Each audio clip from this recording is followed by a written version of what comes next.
네, 반갑습니다. 방금 소개받은 이지원이라고 합니다.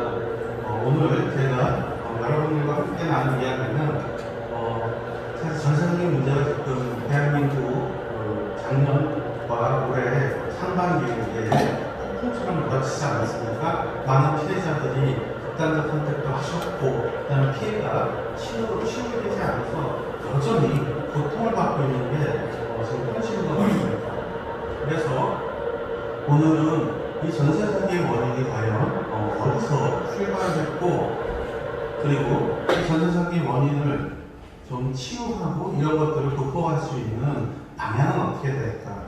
그렇기 위해서 제일 중요한 게 한국의 주택 정책이 어떻게 역대 정부별로 흘러왔는가를 한번 살펴볼 필요가 있어서 강의 제목을 박정희에서 문재인까지 주거정책의 전개와 향후 방안이라는 제목으로 잡았습니다. 근데 부동산 정책이란 말도 안 하고 표현도 안 하고 주택정책이란 표현도 안 하고 그냥 주거정책이라고 하는데, 부동산과 주택이라는 표현을 쓸 순간 이 분야의 정책이 대부분 물리적 공간에 대한 정책처럼만 비춰질까봐 오히려 이 물리적 공간으로서의 부동산, 주택을 포함해서 이 소프트웨어적인 주거복지 사업까지를 포괄하는 그런 정책의 의미로서 주거정책이라는 표현을 일관되게 쓰도록 하겠습니다. 자, 그럼 강의를 시작하도록 하겠습니다. 강의는 총 6개 챕터로 진행하겠습니다. 첫 번째가 전세사기 방법에 대한 인트로, 문제제기를 좀 하는 거고요. 두 번째가 박정희에서 문재인까지 주거정책 어떻게 변했는가. 세 번째가 결론적으로 말씀드리면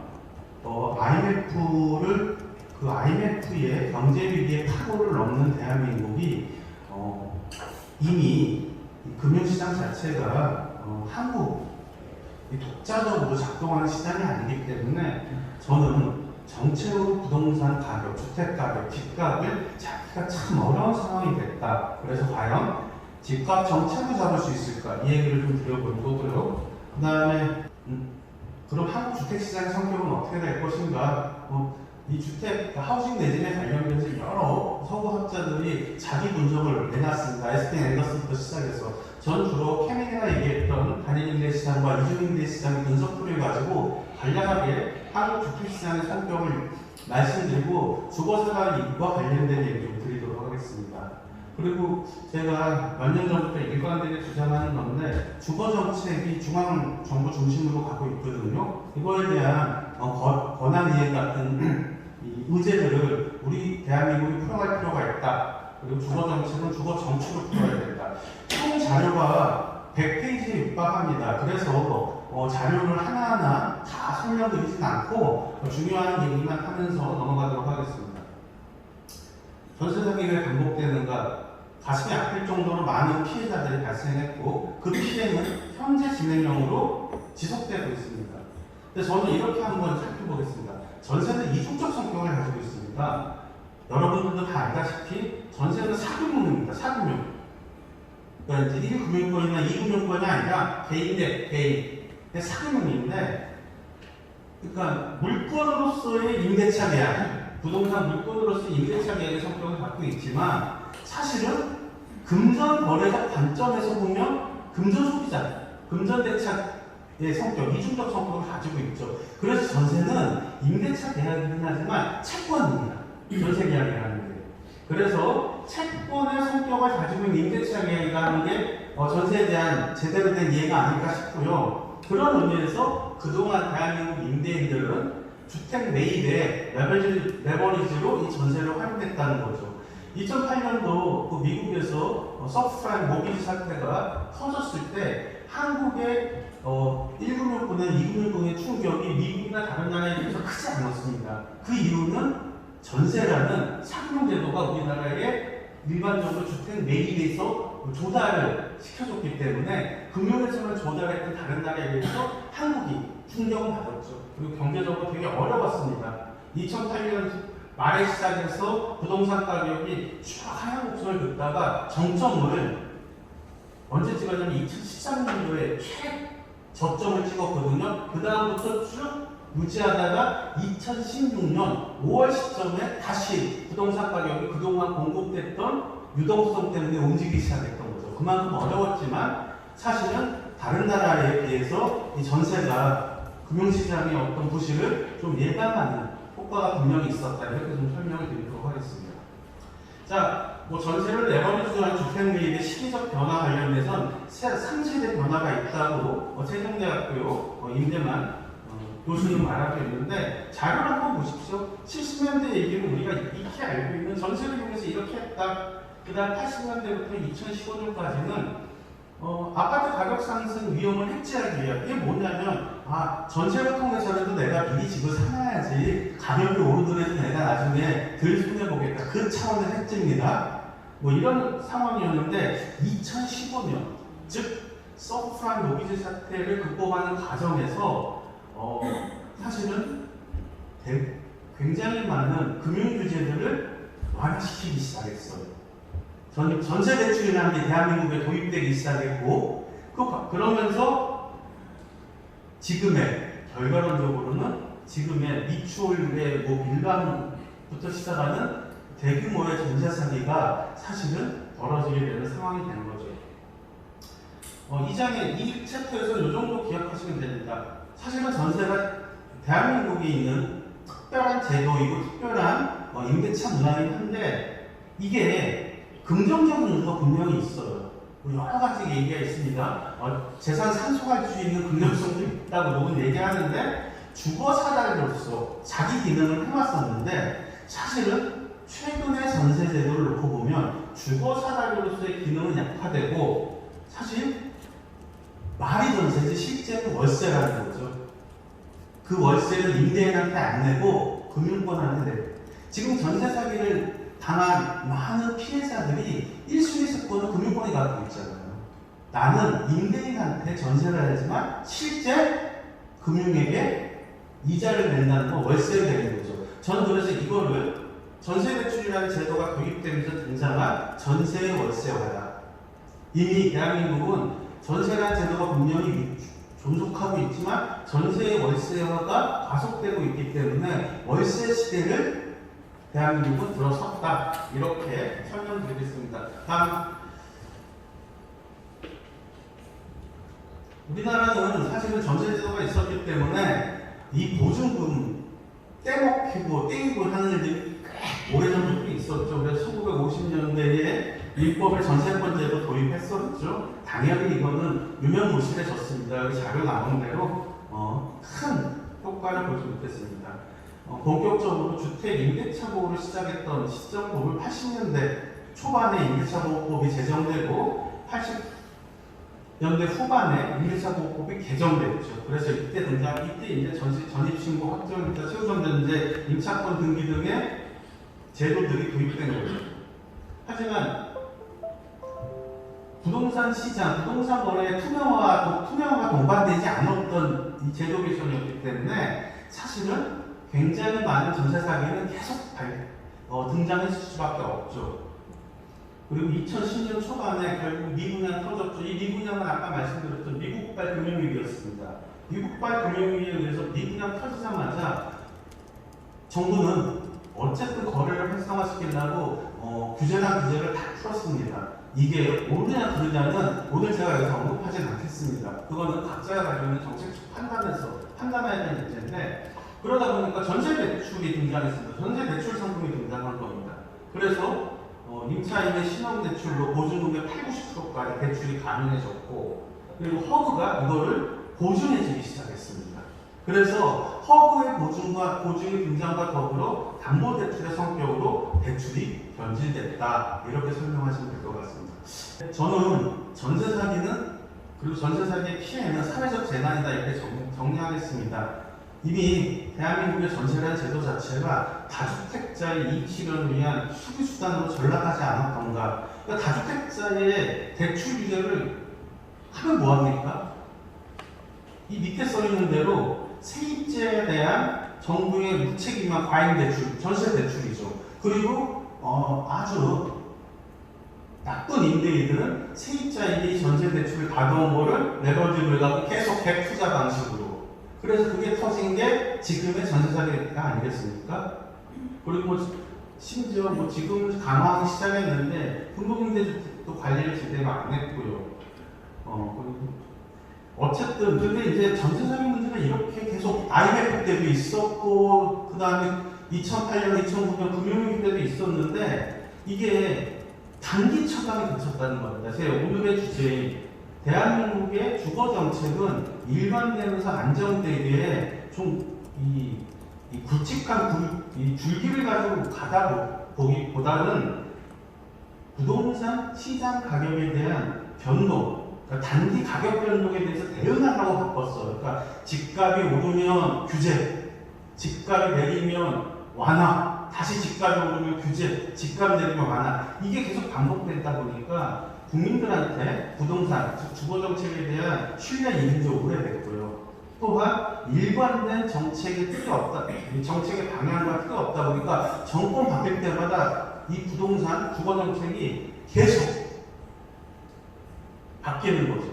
또 시장 가격의 변동에 따라 계속 바뀌는 거죠. 그러다 보니까 사실은 부동산이 정치화되기 시작한다는 측면이 발생을 했다. 이렇게 하면서 인트로를 좀 마치고 이건 허브 전세금 반환 보증과 임대보증금 반환 보증 비교하는 건데 참고로 한번 보시면 될 것 같습니다. 전세사기 반환법은 제가 아까 말씀드린 대로 뭐 간단하게 최근 정부 두 정부만 언급을 했습니다. 문재인 정부 때는 여러 가지 요인에 의해서 주택가격이 뛰었죠. 그러다 보니까 투기 억제, 그 다음에 규제 강화, 그리고 공급 정책 이렇게 같이 폈습니다. 근데 주택가격이 하락했던 이명박 박근혜 정부 때는 시장으로 심지어 누구까지 유입됐냐? 투기를 하려고 하는 사람들까지 시장으로 유입을 했던 거죠. 어마어마하게 대출 규제를 풀어주지 않았습니까? 저는 그런 측면에서 보면 역대 정부는 주택가격의 단기적 변동에 대한 일관성 없는 주거 정책을 펼쳤다. 그리고 이 일관성 없는 주거 정책이 결국은 전세 사기 원인이 됐다. 저는 전세라는 제도를 가지 말아서 전세 사기를 예방하려면 전세에 대응하는 임대 물량들이, 그리고 이 임대 물량은 국가가 관리하면서도 안정적이에요. 공공임대주택만 의미하는 건 아닙니다. 이런 물량들이 많았어야 되는데 사실은 그렇지 않다 보니까 자꾸 역전세나 깡통전세가 나는 물량 가지고 우리 청년 세대들이, 그리고 세입자분들이 계약을 하게 되고 거기서 전세사기가 터지고 이렇게 됐던 게 아닌가 싶습니다. 네, 이거는 이제 자료로 이렇게 한 거니까 하고, 오늘 강의 오신 분들이나 온라인으로 강의 하시는 분들에게는 아마 이 강의를 주최하는 넥스트 브릿지에서 강좌를 다 송고할 거니까 제가 빠르게 넘어가도록 하겠습니다. 그럼 역대 정부의 주택 정책은 어땠는가 좀 간단하게 좀 짚어나가도록 하겠습니다. 박정희 정부 1963년부터 79년까지 주거 정책을 한번 보겠습니다.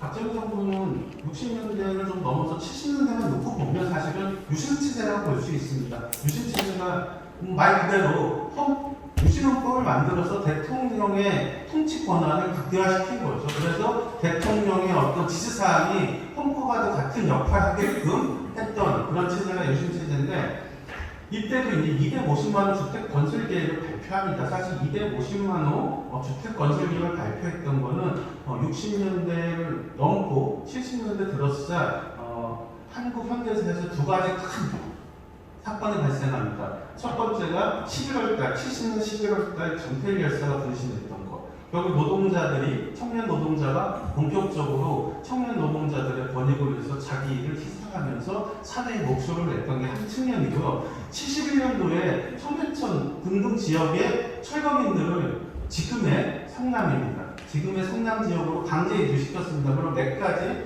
당근책을 던집니다. 그런데 가보니까 아무것도 없는 거예요. 그러다 보니까 5천 명이 광주 대단지 사건은 딱 하고 몇 시간만만 일어난 겁니다. 5천 명이 버스를 탈취해갖고 파출소를 점거하고 불태우면서 크게 저항을 합니다. 그런데 박정희 정부 입장에서는 너무 놀라는 사건이었어요. 왜냐하면 학생들, 이나 지식인들 중심으로의 한일협정 반대 같은 집회는 있었지만 노동자가 분신을 하고 그 다음에 도시 민심이 집단적으로 저항을 하는 이 스트라이크라고 하죠. 이런 모습들을 본 거예요. 거기다가 71년 대통령 선거에서 돌아가신 김대중 대통령, 김대중 후보한테 간신히 이겼습니다. 뭐 여러 가지 썰이 있죠. 뭐 부정 축구썰도 있고 그러다 보니까 집권 세력 위기가 커졌죠. 그래서 1972년도에 유신헌법 만들어서 유신체제를 도입을 했는데 그 유신체제 도입만 가고는 안 돼서 결국은 250만 원 주택 건설 계획을 10개년 계획으로 발표합니다. 물론 실현하지 못했습니다.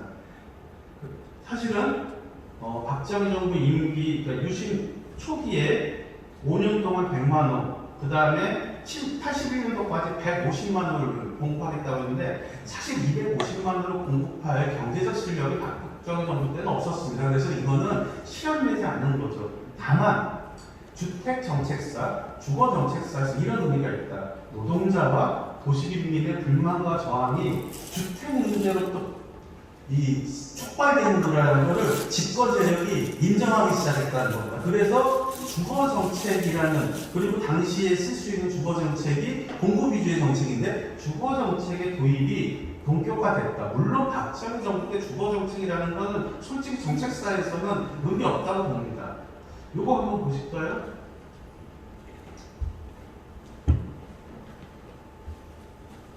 이게 죄송합니다. 이게 강의 자료가 이게 버전이 전 버전입니다. 이제 제가 말해도 됩니다.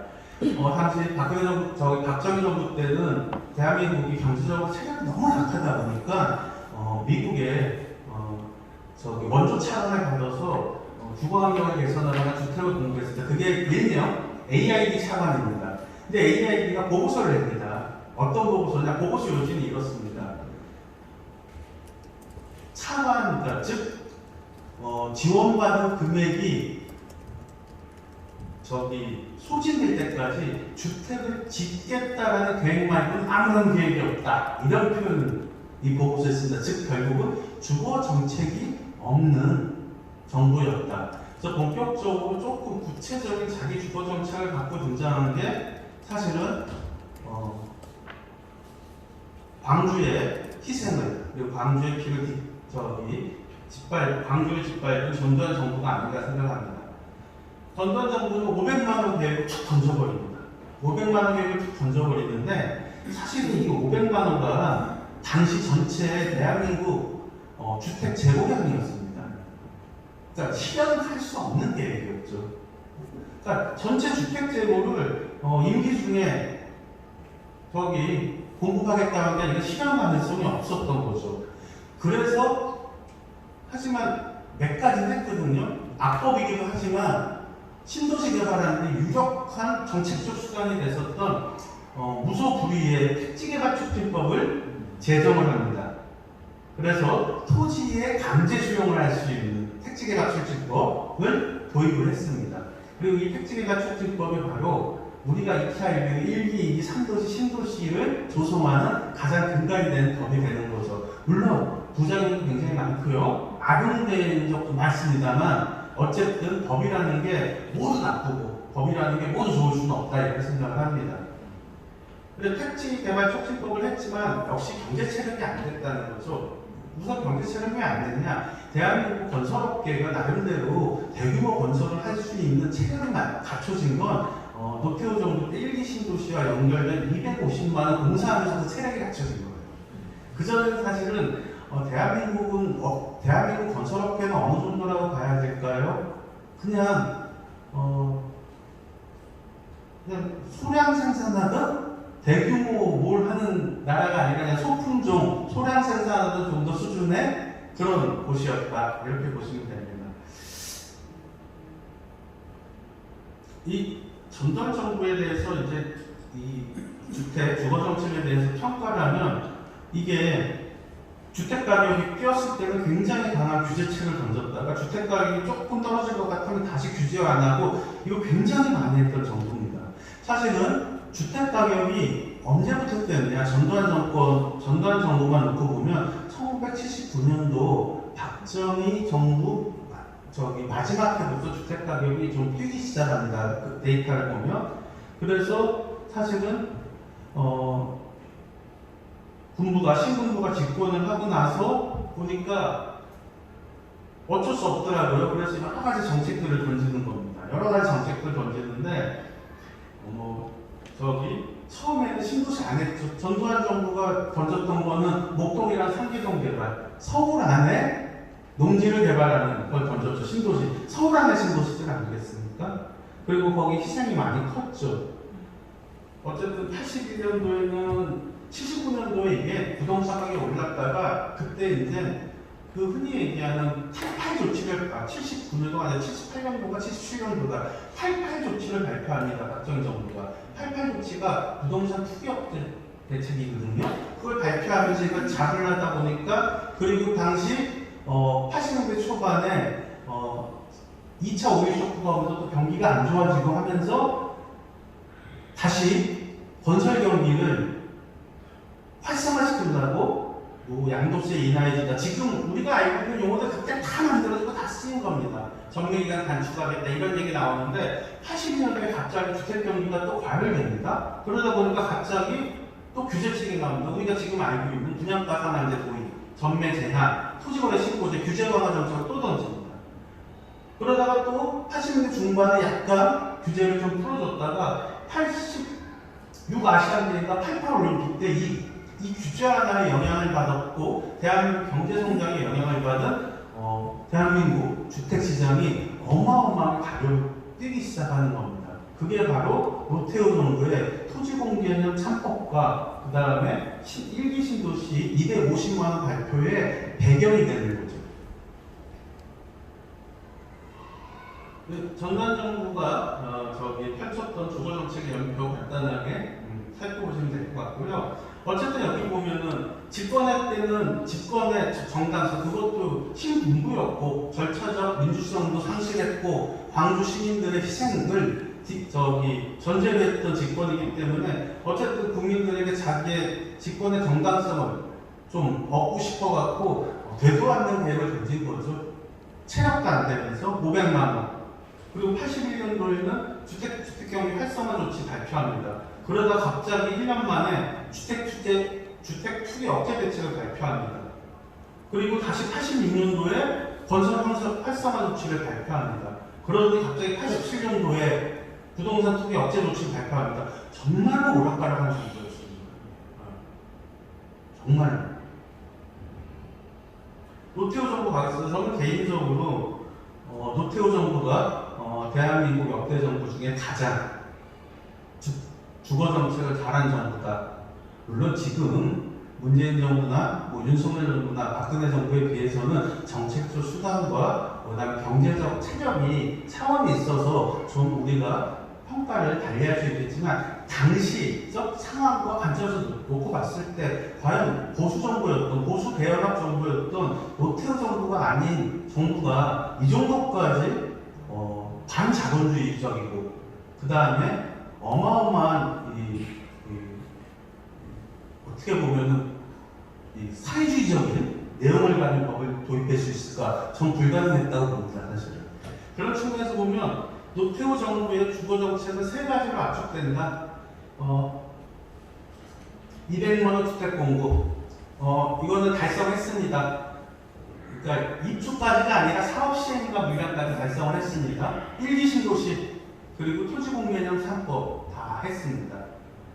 배경은 이렇습니다. 당시 저도 이게 임소환이라고 LH라고 그러죠. 지금 말 많은 LH 공사의 연구원이셨던 분인데 그분이 2005년도에 주택정책 반색이라는 책을 씁니다. 그 책의 내용을 보면 이런 말이 있습니다. 어서 인용을 하는 건데 당시 노태우 정부의 비서실 수석 경제비서관 지금 경제수석이죠. 경제수석이 이런 보고를 했답니다. 그동안 토지와 주택에 대한 불평등이 너무 누적돼서 이거를 극복하려면 특단의 조치를 하지 않고서는 안 될 것 같습니다. 이게 이제 나중에 여러 가지 썰로 번역되기도 했었는데 어쨌든 굉장히 당시 노태우 정부의 대통령실 청와대였죠. 청와대는 굉장히 주거 문제에 대한 솔루션을 내놓지 않으면 통치 자체가 불가능할 거라는 판단을 했던 것 같습니다. 그래서 그 경제수석이 김종인 아닌가요? 김종인? 뭐 그랬다는 얘기도 있고요. 네, 조순이라는 얘기 여러 가지의 얘기가 있더라고요. 거기서 신경이 안 나와갖고. 네. 어쨌든 그런 차원에서 이제 쭉 진행이 되는 겁니다. 사실은 전두환 정부 때 주택 정책을 오락가락하다 보니까 다음 정부였던 노태우 정부가 이거를 어떻게 수습할 수밖에 없었던 상황이긴 해요. 85년도부터 뭐가 시작됐습니까? 당근인데 최대 호황인 3조 호황 아니겠습니까? 저금리, 그 다음에 저유가, 그 다음에 저환율이죠, 달러. 그러니까 경제 성장률이 대한민국 역사상 최대치를 찍었죠. 87년도 자료를 보면은 12.5%까지 지금으로선 불가능한 경제 성장률이죠. 이렇게 찍었지 않습니까? 그리고 또 어떤 일이 벌어졌느냐? 굉장히 많은 산업 여건들이 필요했습니다. 즉 노동자들이 필요했죠. 노동자들 우리가 그때 아시아 다른 나라에서 이주 노동을 받던 시절도 아니잖아요. 그럼 그 노동 인구를 어디서 충당했겠습니까? 일명 이천 향도라고 합니다. 농촌 지역에서 대도시, 특히 서울로 다 이주했었죠. 그래서 문재인 정부 때 정책실장을 했던 세종대 김수영 교수는 이런 이천 향도로 농촌에서 서울로 올라온 노동인구들이 정착을 할 수 있는 주거를 제공할 수 있는 정부의 역량이 안 됐기 때문에 판자촌 달동네를 유지시켰다. 그래서 이 판자촌 달동네를 비공식적 주거복지다 이렇게 표현도 합니다. 어쨌든 1980년대 중반에 우리 판자촌이 서울 전체 인구의 13%, 대략 한 130만 명 정도가 판자촌에 살았다고 생각하면 될 것 같습니다. 그 유명한 곳에 봉천동, 삼양동, 그 다음에 도남동, 월곡동 이런 데가 아주 유명한 판자촌, 삼선동 이런 데입니다. 이게 이제 이게 1990년 집회한 겁니다. 무슨 집회냐? 집값이 너무 뛰니까 이제 도시빌딩들이 나온 거예요. 이때 자살하는 뉴스들이 계속 나왔었거든요. 일가족 자살, 자살 그런 것들. 여기 보면은 저기 보면은 집값 때문에 일가 또 자살 이 기사들이 계속 쏟아졌죠. 그러니까 아까 제가 얘기했던 노태우 정부의 대통령실 입장에서는 이 위기감이라는 게 엄청 낮다는 겁니다. 그래서 어쨌든 200만 원 주택 건설 계획을 1, 2 신고시 조성과 연계시켜갖고 1991년도 말 기준으로 214만 원 찾고 조기 목표를 달성을 했습니다. 입주는 김영삼 정부 때 입주하기 시작합니다. 대단하죠. 이때 하루만 물량을 짧은 시간에 시공하다 보니까 아이러니하게 바닷물을 썼다라는 부작용 분명히 있었고 건설 경기를 과열시켜서 나중에 미분양 사태도 터집니다. 이게 그래서 김영삼 정부 5년 내내 집값이 안 뛰어요. 근데 이때 긍정적인 요소는 당연히 집값을 하락시키기도 했던 요소가 있지만 두 번째가 대한민국 건설 업체들의 어떤 실력이 비약적으로 증가하는 그런 계기가 되기도 했습니다. 또한 200만 원 말고 토지 공개전 3법을 도입합니다. 택지 소유 상한에 관한 법률 아시죠? 개인은 200평 이상 못 가져요. 법인은 아예 땅을 못 갖게 해요. 개발이익 환수에 관한 법률 지금도 작동하고 있습니다. 그거 있잖아요. 재건축 초과이익 환수 여기서 연결된 겁니다. 토지 초과이익세법 이거 진짜 무서운 법이었습니다. 결국은 위헌 판결을 받습니다. 네. 어쨌든 그런 의미에서 저는 일관성은 물론 나중에 오락가락은 했어요. 여기도. 근데 일관성적인 측면에서 놓고 봤을 때는 가장 일관성 있게 공급 그 다음에 규제 이 두 축에 그러니까 양쪽의 바퀴를 두 날개를 잘 굴려간 정부다. 그래서 노태우 정부의 이 경제정책을 이끌었던 당시 관료들과 청와대 수석들에 대해서는 저는 그렇게 좋은 평가를 좀 해주고 싶습니다. 그래서 박하게 평가하고 싶지는 않습니다. 다만 과세 표준 현실화 5개년 계획을 포기를 했어요. 네. 그래서 이게 나중 정부에 들어서 이제 표준화되기 시작합니다. 두 번째가 종합토지세가 시행되기 전에 체육이나 개정을 해봐갖고 운이 없게 만들었습니다. 즉 보수 연합 정권의 한계는 노정했지만 그럼에도 불구하고 꽤 우수하고 일관된 정책을 했다. 그리고 밀어붙일 힘이 있었다. 물론 그 밀어붙일 힘의 원동력은 역시 가장 강력했던 당시 대한민국의 가장 강력한 집권 세력이나 지배 세력이었던 군부가 뒤에 있었기 때문에 가능한 일이었다. 지금은 다른 세력이 강력한 지배 그리고 지지 영역의 그 힘을 짜주지만 당시에는 군부가 가장 힘이 있었던 시절이다. 군부가 힘이 빠진 건 이제 등장하는 김영삼 정부 때 하나의 추청으로 군부가 힘을 빠집니다. 자, 저는 김영삼 정부는 그닥 주거 정책에 대해서 한게 없다. 물론 세부적으로 들어가 꽤 많이 했지만 제가 보기에 그렇게 인상 깊은 게 없다. 딱 두 개의 인상 깊다. 금융실명제 그리고 토지거래 허가제, 즉 부동산 실명제입니다. 이거 했다. 그래서 지금 부동산을 차량 거래를 못하는 나라로 만들었다. 이거에 대해서 칭찬받아야 된다. 단 김영삼 정부 때는 두 가지의 큰 실책을 했습니다. 첫째, 국토이용관리법, 지금 국토계획 및 이용에 대한 법률로 바뀌었습니다만 국토이용관리법 개정을 해갖고 준농림지역에 나홀로 아파트를 짓게끔 열어줬어요. 지금 우리가 저기 자가용을 몰고 쭉 여기 서울을 떠나서 쭉 다른 도시로 가다 보면 중간중간 논바닥에 나홀로 아파트를 보입니다. 이게 그때 규제가 풀려서 등장했던 겁니다. 낭비해봐야 무도했습니다, 사실은. 네, 이거 되게 이제 우리 국토 이용에 관한 계획에서 굉장히 뼈아픈 정책적 실패라고 저는 봅니다. 그리고 면적도 되게 컸어요. 국토의 23%에 해당하는 면적을 준 농림지역으로 다 풀었으니까. 이거 나중에 수습하느라고 되게 힘들었고 완벽하게 수습도 안 했습니다. 두 번째가 우리나라 임대주택, 공공임대라고 불리는 임대주택 최초에 등장한 건 1971년도입니다.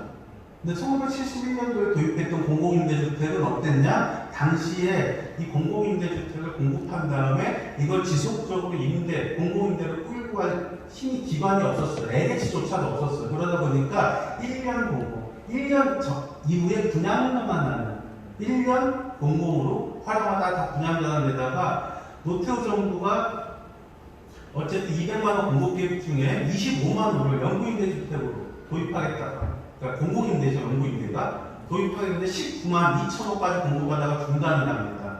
그 중단을 했던 정부가 김영삼 정부입니다. 대신 김영삼 정부는 주거 정책과 그러니까 주택 시장에 대한 그 공급적 관점에서 이거를 다 시장 참여자들에게 맡겼던 측면이 있어요. 그래서 5년 임대 후 분양 전환으로 우리가 흔히 알고 있는 5년 임대, 이 5년 임대 분양 전환 주택이 요즘에 고향 사람과 초등학교 동창들에게 1억씩 뿌리는 구역이 이때 돈 벌기 시작했고요. 한양이 이런 거 갖고 돈 벌다가 한양이 무너졌잖아요. 그때 LH한테 한양 인수하라고 그랬거든요. 그래서 LH가 한양 인수에다가 이거 살리다가 그 다음부터 이제 한국부터 연쇄부도 터지면서 IMF를 맞은 거죠. 어쨌든 5년 임대 후 분양 전환 주택 공급을 그때 시작한 거죠. 흔히 얘기한 공공임대 주택을 포기하고 이런 점들에 대해서 좀 굉장히 많이 비판적입니다. 어쨌든 굵직한 것만 놓고 보면 다른 정부에 비해서 딱히 뭘 제대로 임팩트 있는 정책을 한 건 없다. 금융실명제와 부동산 실명제 정도가 임팩트 있다라고 생각을 합니다. 그리고 여기 이제 데이터를 보시면 어쨌든 최초 분양, 선분양이죠. 대한민국의 아파트들은 다 선분양입니다. 최초 분양은 89년, 90년도에 일어났지만 노태우 정부 때입니다만 입주를 시작한 시점들을 보면 사실은 김영삼 정부 때 입주가 시작됩니다. 그럼 이건 뭘 반증하느냐? 대규모 물량의 입주가 시작되잖아요. 그럼 다른 곳에서 전세 살거나 월세 살던 분들 혹은 자가주택 가진 분들의 집들이 비기 시작하는 거잖아요. 그게 뭐냐? 전세값과 주택 가격이 떨어졌다는 거예요. 김영삼 정부 때 떨어졌습니다. 이거는 김영삼 정부가 주택 정책을 잘해서가 아니라 노태우 정부의 어마어마한 공급에 덕을 봤다. 5년 동안 안정적이다. 그렇다고 김영삼 정부 시기에 주택 공급량이 적냐? 그렇지는 않습니다. 1995년도가 단일 해치고는 주택 공급을 제일 많이 합니다. 75만으로 합니다. 근데 그 주택에 아파트들도 있었지만 뭘까요, 과연? 우리가 지금 서울 지역에서 보는 주거지죠. 저층 주거지 주차장이 없는 다가구주택들 보이시죠? 이때 주차장 완화해줬고 그 다음에 건폐율이 60%예요. 지금 60% 이하로 줘야 되는데 그때 건폐율 특혜를 줘서 70%. 그리고 한강변에 고층 아파트들 아시죠? 스카이라인 다 맞는 한강. 그때 다 규제 풀어갖고 사업 인허가를 받았던 물량들입니다. 그래서 김영삼 정부 때는 실질적으로 미분양이 났음에도 불구하고 규제 강화 정책이라는 게 여기 없잖아요. 시장에 많이 막히는 측면, 그리고 준농림지도 풀고 그러다 보니까 난개발이 좀 많았던 시절이다 이렇게 생각하시면 됩니다. 그게 이제 IMF가 도래합니다. IMF는 대한민국 경제인과 경제당국만의 잘못이라고 그냥 일반적 매도를 하긴 좀 어렵지만 경제당국이 제대로 대응을 하지 못해서 직격탄을 맞은 것은 부정할 수 없는 사실인 것 같습니다. 자, 그러면 IMF는 김대중 정부로 하여금 어떤 주거 정책을 펼치겠느냐? 규제 완화, 경기 활성화. 다른 걸 할 여지를 주지 않았습니다. 저는 김영삼 정부의 실책으로 두 가지를 앞서 말씀드리지 않았습니까? 하나가 준농림지역 만들어서 나홀로 난개발 유도한 거랑 두 번째가 공공임대 아파트, 그러니까 공공임대 주택 정책을 포기한 거라고 말씀드렸는데 세 번째 하나 더 말씀드렸는데 사실은 김영삼 정부 때 과거 정부의 교훈을 스타디했다면 뭘 했어야 되냐면 이기 신도시 부지를 지정해 놨어야 돼요. 그러니까 주택가격이 다시 올라갈 걸 대비해갖고 미리 토지를 확보해놓고 주택가격 올라가려고 하는 그걸 보면 순간적으로 신속 공급을 할 수 있는 이 부지를 즉 토지 비축을 해놨어야죠. 안 했습니다. 준농림지역을 풀어봤자 그게 주택가격을 잡을 수 있는 주택 공급의 효과로 발전하진 않잖아요. 왜냐하면 지구단위 계획이 복잡하기 때문에. 그래서 이기 신도시를 김영삼 정부 때 지정했으면 어땠을까? 이기 신도시는 실제 집값이 막 뛰기 시작했던 참여정부 때 지정을 합니다. 그래서 효과를 누가 봤다? 이명박 정부 때, 박근혜 정부 때 봤습니다. 또한 김대중 정부 때도 아쉬운 게 김대중 정부도 주택가격이 계속 떨어졌죠. 집권 마지막 때 주택가격이 다시 확 오르기 시작했는데 그래도 주거정책의 역사 속에서 우리가 배웠다면 김영삼 정부가 안 했다면 김대중 정부에도 집값이 떨어졌다는 토지가격이 떨어졌다는 거잖아요. 그러면 우리가 김대중 정부가 이걸 할 수 있었잖아요. 보상은 들어가지 않되, 토지 보상은 들어가지 않되 이기 신도시 지정해 놓고 그 다음에 택지개발 촉진법에 의해서 계획 수립해 놨으면 그리고 일부 보상을 천천히 시작해 놨으면 참여정부 때 보상을 확 해갖고 빠르게 할 수 있었는데 그런 아쉬운 일이 남는다. 어쨌든 김대중 정부는 규제를 완화할 수밖에 없었다. 왜? IMF 터지자마자 서울이 13.36%, 전국이 13.36%, 서울이 14% 떨어졌다는 건요, 체감으로 느끼면 1억짜리, 당시 1억짜리 주택은 비싸졌으니까 1억짜리 주택이 5천만 원도 안 한다는 그런 체감이었을 거예요. 네. 어쨌든 그래서 김대중 정부는 선택을 합니다. 김대중 정부 초기에 김대중 정부가 어떤 정부입니까? 유신 잔당인 이렇게 표현하면 안 돼요. 어쨌든 유신 본당인 김종필의 자민연계랑 연합정부 아니겠습니까? 그래서 자민연계에 보장했던 내각 자리가 몇 개 있는데 그 중에 하나가 건교부입니다. 건교부를 자민연계에 했습니다. 근데 나중에 한 1년 몇 개월 만에 두 분 결별을 하죠. 내각제 약속 어겼다고 하면서 건교부 장관이 김대중 정부 취임 1년 동안 6번이나 바뀔 거예요. 그만큼 건설 경기를 활성화시킴으로써 IMF를 극복하려고 했었던 집권 여당과 김대중 정부의 의지를 이룰 수 있는 거죠. 이게 나중에 부메랑으로 돌아오긴 합니다만은. 자, 그런 측면에서 건설산업 규제 완화, 토지거래 신고 및 허가제, 토지공개념 안타깝습니다. 근데 이제 김대중 정부가 또 너무 급하다 보니까 변명은 아닙니다. 이게 세수물에 목욕물을 버리는데 애까지 버리는 격이 됐어요.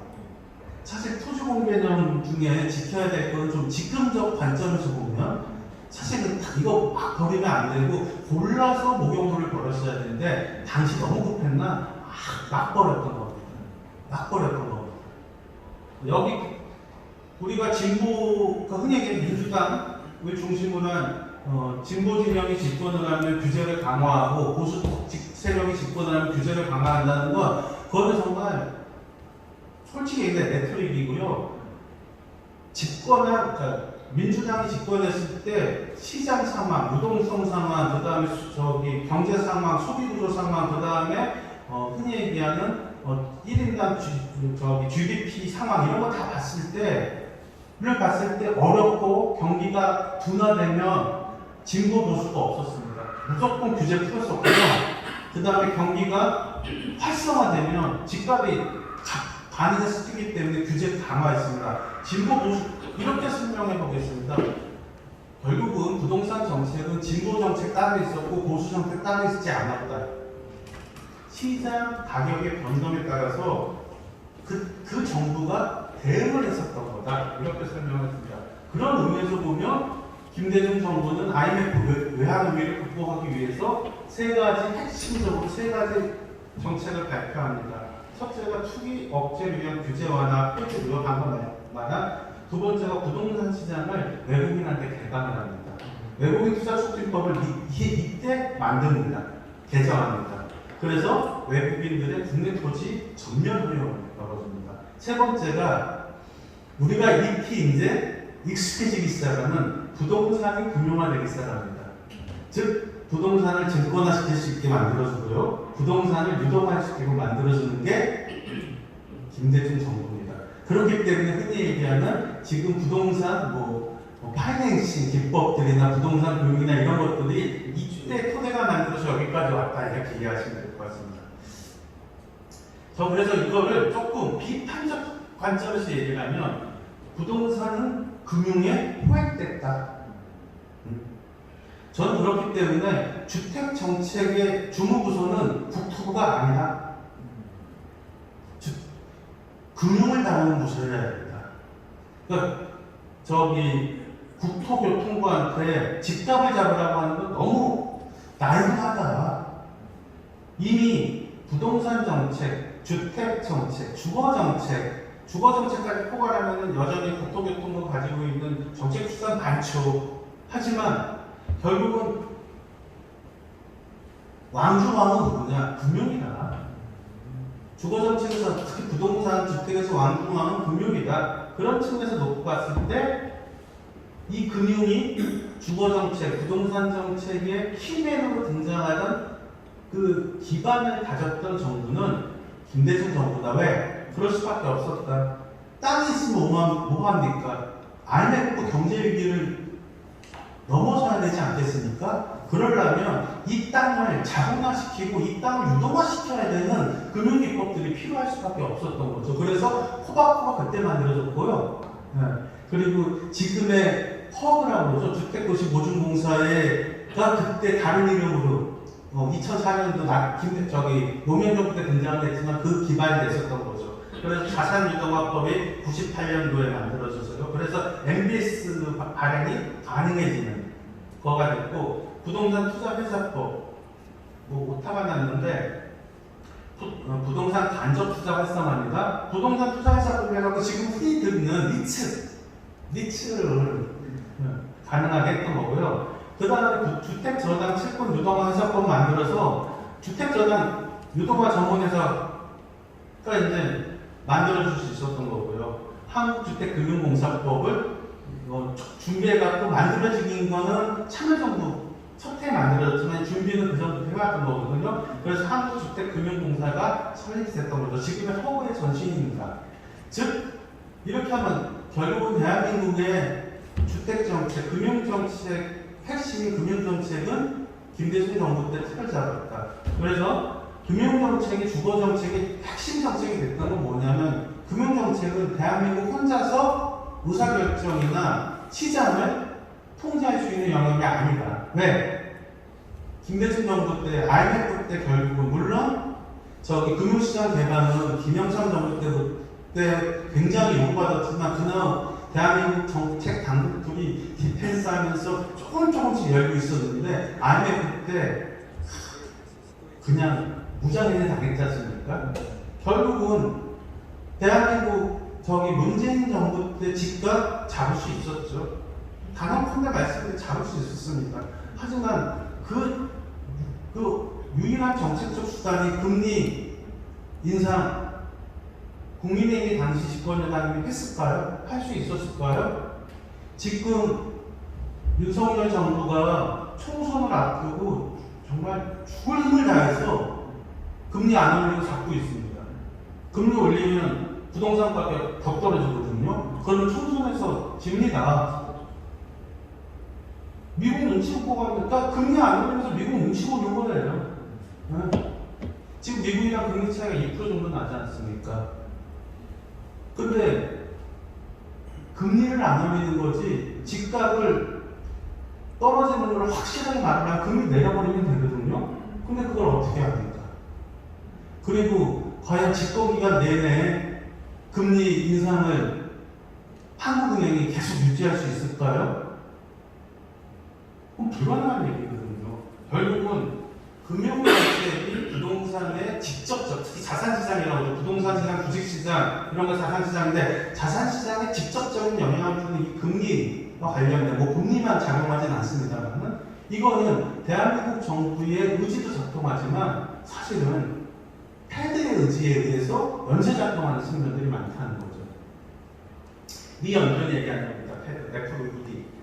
저는 그래서 김대중 정부 때 주거정책의 핵심이 부동산을 금융이 지배할 수 있는 법적 구조들을 만들었다. 이렇게 설명을 드리겠습니다. 나머지는 쭉 보시면 될 것 같고요. 2002년도부터 다시 그냥 주택가격이 끌기 시작했어요. 특히 강남 재건축 중심으로 불꽃이 점화됐습니다. 그래서 2002년도에 엄청 올랐습니다. 31%가 올랐습니다. 주택가격이. 그래서 다시 2002년도에 김대중 정부는 규제 강화 정책으로 돌아섭니다. 이거 한번 보실까요? 여기 쭉 보면 다 규제를 풀었습니다. 98년, 99년, 2000년 규제를 다 풀고 그러다 보니까 2001년도에는 서민 주거안전 내리 좀 발표하고 2002년도부터 정책 기조가 바뀌기 시작합니다. 급변합니다. 시장 안정화 대책, 주택시장 안정 대책, 부동산 시장 안정 대책 이런 식으로 규제들을 도입하기 시작하는 거죠. 자, 드디어 이제 부동산 정책 때문에 가장 공격을 많이 받았던 노무현 정부 얘기를 안 할 수가 없습니다. 어쨌든 저는 이렇게 표현하겠습니다. 노무현 정부는 세 가지를 통해서 즉 주거 정책도 성공을 하고 그 다음에 균형 발전도 성공을 하고 싶었던 것 같습니다. 그래서 수도 이전과 혁신도시 건설에서 균형 발전 좀 해보고 싶었습니다. 그래서 이게 성공했다 실패했다를 떠나서 제가 보기에는 수도권 인구 집중 완화와 지역 균형 발전을 위했다는 가장 극명한 의지를 보였고 실천했던 정부는 노무현 정부가 아닌가 싶습니다. 이명박, 박근혜, 문재인 정부도 포방은 했지만 그 다음에 하겠다고 발표는 했지만 실제 액션으로 들어가는 게 많지 않거든요. 자, 한번 쭉 내려가 보면 자, 주거복지 얘기는 구체적으로 김대중 정부 때도 얘기했고 노태우 정부 때도 영구임대주택 도입하면서 얘기했지만 주거복지 노조회의라는 어떤 정부의 주거복지 정책의 어떤 정책적인 이 내용을 담은 종합 대책을 발표한 건 노무현 정부가 처음이었습니다. 그래서 노무현 정부는 그 의지만큼 저는 인정할 수밖에 없다고 생각합니다. 주거복지에 대한 강한 열망과 의지 그리고 실현하고 싶어 했던 것들이 분명히 있습니다. 그리고 노무현 정부 때 워낙 집값이 폭등을 해서 노무현 정부 부동산 정책은 다 실패한 것처럼 매도당한 게 너무 안타까워서 이 얘기는 꼭 드리고 싶습니다. 노무현 정부가 부동산 정책을 성공했다고 말씀드릴 수는 없습니다. 다만 부동산 시장 투명성 확보를 위한 재반의 조치를 굉장히 많이 했습니다.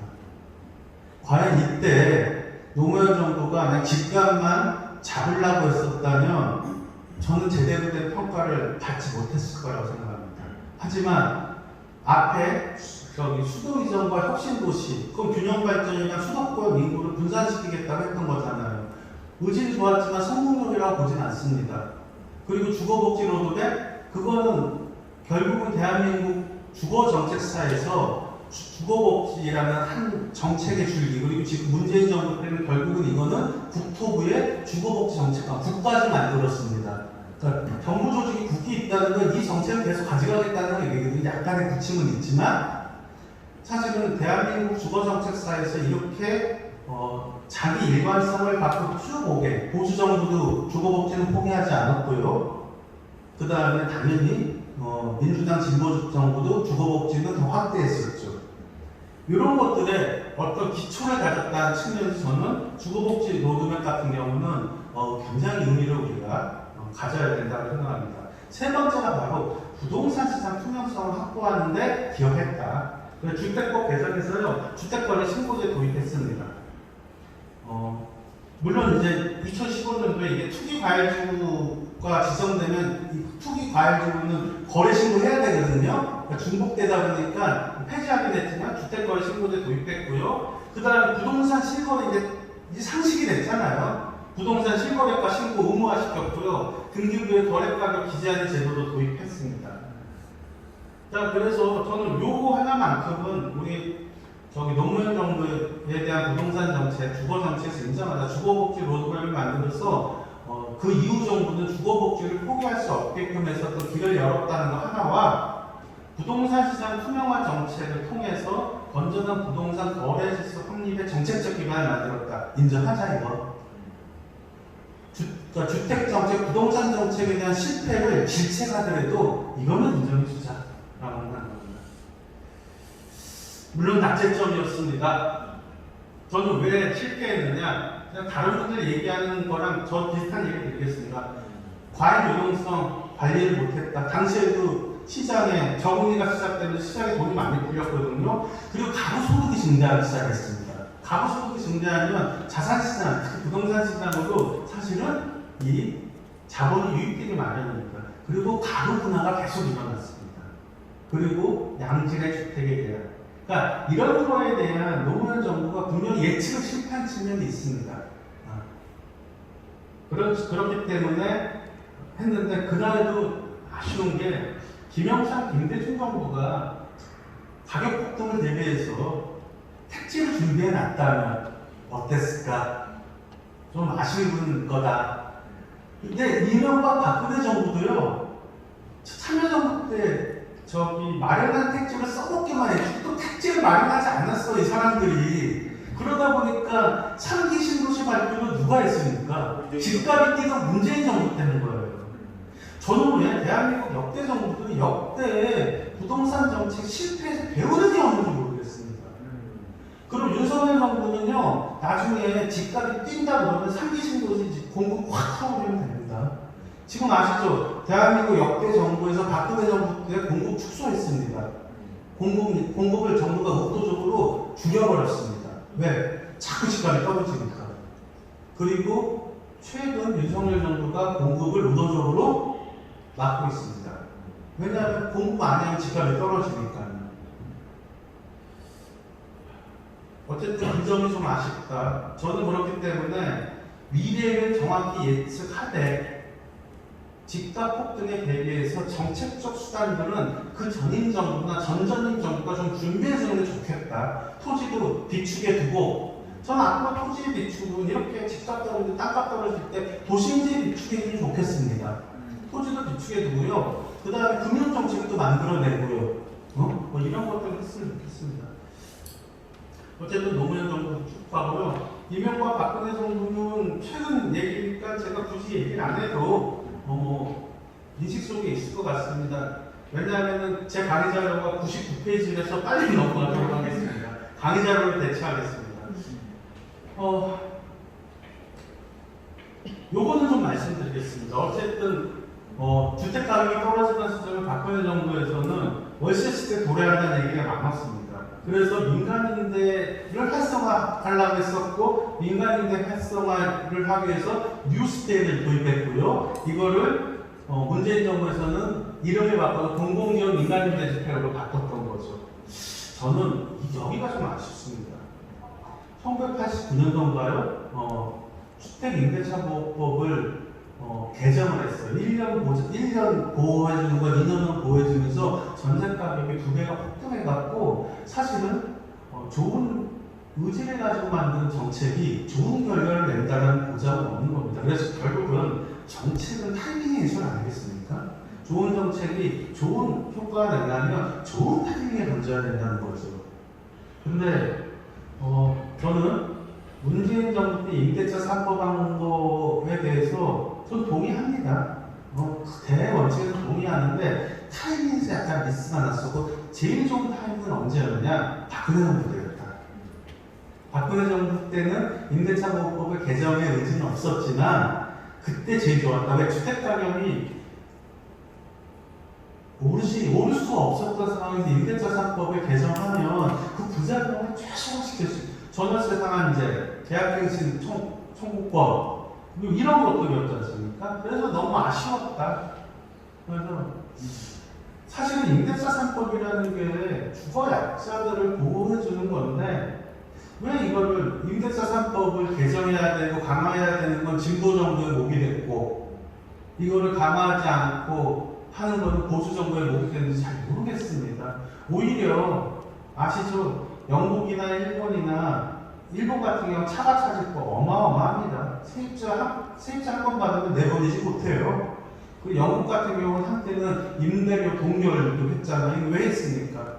처칠 보수당 정부가 2차 세계대전 때 남자들 전쟁터 내보내려면 남은 가족들이 물가가 인상되는 거나 집을 쫓겨나면 안 되지 않습니까? 그래서 사실은 임대료 통제 정책이라는 건 전시 동원 취재에서 나온 측면들이 많습니다. 1차 대전, 2차 대전을 겪으면서 유럽사에서, 그리고 일본도 마찬가지였고, 즉 전시 동원 체제를 유지하려고 했던 정부들이 당시 보면은 보수 정부들이었어요. 영국도 보수당이었고, 당연히 일본은 천황 밑에 있었던 군국주의 세력이었고.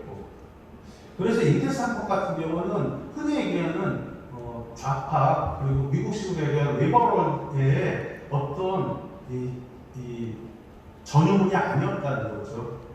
근데 이제 한국에서는 그때 분명히 임대차 3법 개정하자는 얘기 있었고, 그때 닫아버렸으면 됐는데 좀 아쉽다. 그냥 아쉽다 얘기만 하려고 했던 겁니다. 어쨌든 이명박 정부와 박근혜 정부를 쭉 보면 박근혜 다 규제를 푸는 얘기들입니다. 규제 푸는 얘기들 쭉 했습니다. 심지어 2014년 같은 경우는 재건축 조합원 분양주택 1주택에서 3주택까지 허용이 있었어요. 네, 쭉. 근데 이거 한번 보십시오. 2016년을 보셔야 됩니다. 그래프를 보시면 2016년도 5월부터 집값이 뛰기 시작합니다. 그러다 보니까 가계부채 관리 방안이라는 게 굉장히 있어요. 왜? 대출 너무 많이 줬거든요. 집사라고 대출, 강만수부터 시작했던 당시 경제관료들 집사라고 대출을 어마어마하게 해줬습니다. 그러다 보니까 이제 가계부채 관리 방안, 공공택지 공급을 축소하겠다. 즉 주택을 공급 안 하겠다. 집단 대출 안 해주겠다. 그 다음에 11월, 12월에는 투기 과열 못하는 것은 투기 과열 지역의 분양권 전매를 금지하겠다. 잔금 대출 규제를 강화하겠다. 이렇게 던졌던 거죠. 어쨌든 문재인 정부 26번의 부동산 대책 발표하지만 참여정부의 쌍둥이라는 비판으로부터 자유롭지 못했다. 이렇게 하겠습니다. 어쨌든 굉장히 억울한 점인데, 문재인 정부와 관련돼서는 제가 입당 여기다가 왜 문재인 정부 때는 주택가격이 이렇게 뛰었는가에 대한 얘기를 좀 드리기 위해서 제가 한번 넘어가도록 하겠습니다. 저는 요거는 말씀드리겠습니다. 공급이 부족해서 주택가격이 폭등했다는 것에 대해서는 동의할 수는 없습니다. 그걸 일단 말씀드리겠습니다. 쭉 넘어가면 여기 보시면 아까 제가 설명한 대로 노태우 정부 때 노태우 정부 당연히 규제했던 정부죠. 신도시 공급했다고 규제를 풀어준 정부는 아닙니다. 규제를 굉장히 강화했던 토지공개 3법으로 김영삼 정부는 뭐 규제에 그런 개념이 없었고요. 김대중 정부는 규제를 완화했다가 억제했습니다. 사실.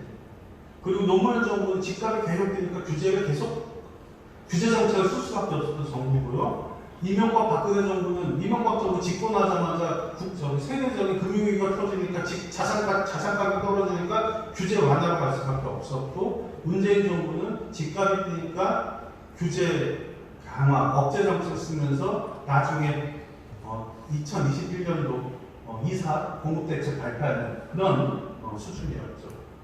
여기 보면 되게 이명박 박근혜 정부 때랑 김영삼 정부 때 보면 복받았다, 축복받은 정부입니다. 집값이 안 됩니다. 집값이. 김영삼 정부 5년을 보십시오. 그 다음에 이명박 박근혜 정부 10년을 보십시오. 축복받은 정부입니다. 주택정책을 잘해서 집값이 안 됐을까요? 공급을 안 해서 집값이 안 됐을까요? 공급은 규제 정책을 했던 노태우 정부가 한 겁니다. 그 다음에 김대중 정부 건설 경기 활성화시키기 바빴지 제대로 된 주택정책 쓰지도 못했습니다. 노무현 정부 그러다 보니까 이거 수습하느라고 아주 핏똥을 쌌습니다. 이명 박근혜 정부 금융위기 때문에 이때 나왔던 유명한 말이 뭡니까? 빈대식 집사람 그리고 하우스포어. 네? 그 문재인 정부 때 이제 집값 오르니까 거지 얘기가 나오기 시작하지 않습니까? 네. 벼락거지 얘기가 나오기 시작하지 않습니까? 그렇게 보시면 되고요. 이 표는 제가 전두환 정부부터 윤석열 정부 때까지 시장 변동에 따라서 어떻게 정부가 개혁했고 규제 정책은 뭐고 공급 정책은 뭐며 세개 저는 어쨌든 부동산 정책이라는 게 규제 정책, 공급 정책, 그 다음에 조세 정책으로 이렇게 나눠지거든요. 이런 것들에 대해서 좀 표로 만들었으니까 참고해 주시면 될 것 같습니다. 세 번째 섹터로 넘어가겠습니다. 빠르게 진행하겠습니다. 제가 질의응답 시간까지 포함해서 한 35분 정도에 끝내면 되겠죠? 네.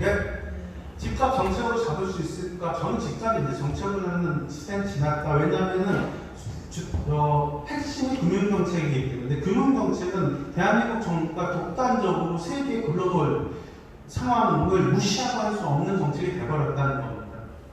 자, 국정농단을 벌였던 박근혜 정부에서도 주택가격과 전세가격이 언제? 2016년도에 뛰기 시작합니다. 그래서 문재인 정부는 26회나 되는 부동산 대책을 발표하고 2021년 2월달에 변창흠 장관이 있었을 때 210만 원 이사 대책을 발표합니다. 역대 최고 수준의 사실은 노태우 정부 때 200만 원 공급 대책 이후에 가장 숫자가 큰 겁니다. 참여정부 때 100만 원 공급하겠다고 했었거든요. 역대 최고 수준의. 근데 이 역대 최고 수준의 기록을 윤석열 정부가 깼습니다. 270만 원 공급하겠다. 근데 지키지 못할 겁니다. 지금 같은 부동산 경제 상황에서 간신히 금리 안 올리고 대출 늘리면서 집값 방어하고 있는 윤석열 정부가 270만 원 약속을 지키려면 집값 폭락을 각오해야 됩니다. 자, 그리고 주거복지 로드맵 했었고 3기 신도시 127만 원 규모의 3기 신도시를 발표했습니다. 그럼 뭐합니까? 이 수혜는 다음 정부들이 받을 거니까요. 근데 요걸 한번 보십시오. 자, 기존 대책에 117만 원에 이사 대책 83만 원 합쳐서 210만 원인데 여기 보면 기존 대책도 서울이 36만 원, 그 다음에 인천 15만 원, 경기 75만 원이었어요. 여기에 또 수도권을 또 포함시켜준 겁니다. 그러니까 수도권 확장을 하겠다는 거였어요. 결국은 이건 뭘 의미하느냐? 문재인 정부가 자기 모습에 빠졌다는 겁니다. 문재인 정부는 2기 신도시 리소스도 하겠다, 균형 발전도 하겠다고 얘기했지만 결국 부동산 공급을 안에서 집값을 폭등했다는 공급론에 의한 공격을 이겨내지 못하고 결국은 자기가 지난 4년 동안 국가 균형 발전, 지역 균형 발전의 슬로건을 거리는 행위예요. 이게 수도권에 이렇게 100만 원 넘는 물량을 공급하겠다는 건 균형 발전 안 하겠다는 얘기거든요. 자기 모습에 빠지고 말아서 결국 저는 이사 대책의 발표, 210만 원 공급 대책의 발표는 결국은 문재인 정부로 하여금 부동산 정책 실패를 인정하는 거고, 두 번째가 균형 발전을 포기하는 거였다. 아쉽지만 제가 전직이 뭔지는 아시지 않습니까? 제가 전직 국토부 장관 보좌관 했기 때문에 저도 제가 몸담았던 정부에 대해서 이렇게까지 비판하고 싶지는 않습니다. 하지만 숫자만 놓고 봤을 때는 인정할 수밖에 없다. 이거 아시잖아요. 요 그래프 한번 봐주실래요? 16년 4월부터 이제 쭉 5월을 지나서 6월, 7월 되는 9월, 10월쯤에 정점을 찍습니다. 그래서 박근혜 정부 때 이때 이제 촛불들이 등장하죠. 11.3 대책을 발표합니다. 그래서 집값이 떨어졌어요.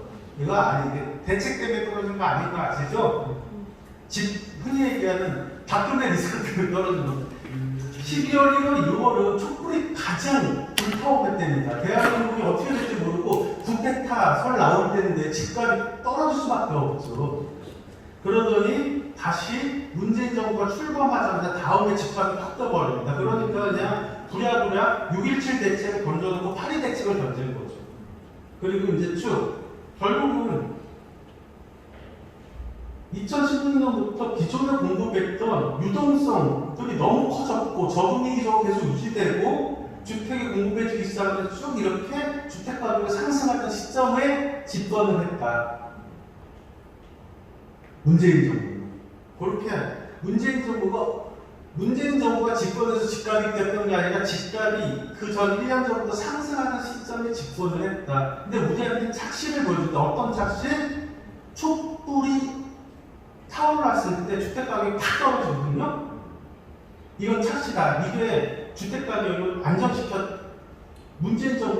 문재인 정부가 출범하자마자 집값을 올렸다고 착시를 보여주는 건데, 아니다. 그 전부터 올라가던 게 이 흔히 얘기하는 국가 권력의 리스크 때문에 폭락했다가 다시 정상궤도 아니다. 주택 가격의 상승 궤도로 다시 돌아온 것 뿐이다. 이렇게 이해하시면 될 것 같고요. 물론 이제 경실련과 당시 국토부가 논쟁을 해서 경실련이 결국 이겼죠. 그러니까 제가 이 도표를 보여주는 건 뭐냐면은 정말 대책을 발표하자마자 참여정부 때 대책 발표하면 몇 달에도 갔거든요. 근데 문재인 정부 때 대책을 발표하는 게 의미가 없었습니다. 대책 발표해도 그냥 계속 올라갔습니다. 예쁜 그래프가 나오기 쉽지 않은데. 네, 이런 그래프 나오기 쉽지 않거든요. 보통 강력한 부동산 대책 나오면 약간 꺾여야 되는 거. 이렇게 가야 정상인데 정말 그래도 예쁘게 올라갔습니다. 우상향을 해버렸어요. 정말 야심만만하게 던졌던 8.2 대책 던지자마자 의미가 없죠. 꺾이지 않았잖아요. 계속 올라갑니다. 만만하게. 그러니까 12구 대책 던지고 2구 대책 던지고 그래도 쭉 올라가니까 결국은 9.13 대책, 8.27 대책, 그 센 대책들이거든요. 여기 쭉 올라가다가 좀 만만한 거 몇 달 가지도 않아요. 만만하게 가다가 결국 또 안 되고. 그러니까 2019년도에 8.12 대책, 8.12 대책이 그 유명한 명언을 남기는 대책이 있잖아요. 빵이면 좋겠다는 거. 그 얘기도 나오고 김수현 수석이 집을 팔 기회를 드리겠습니다.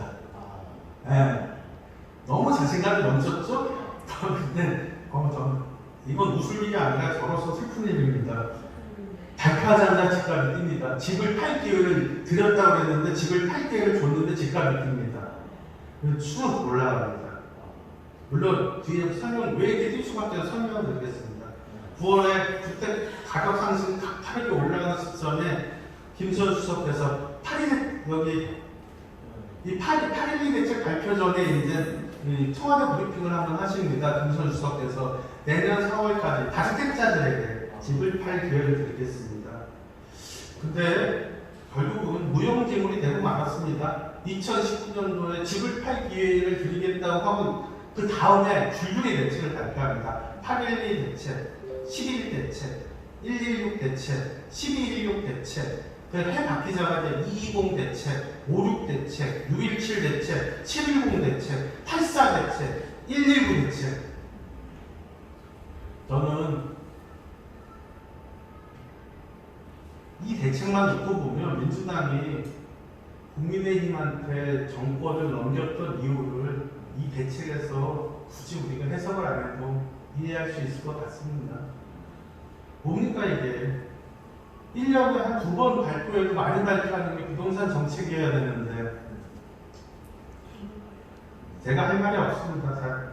저는 제가 잘못했다고 생각합니다.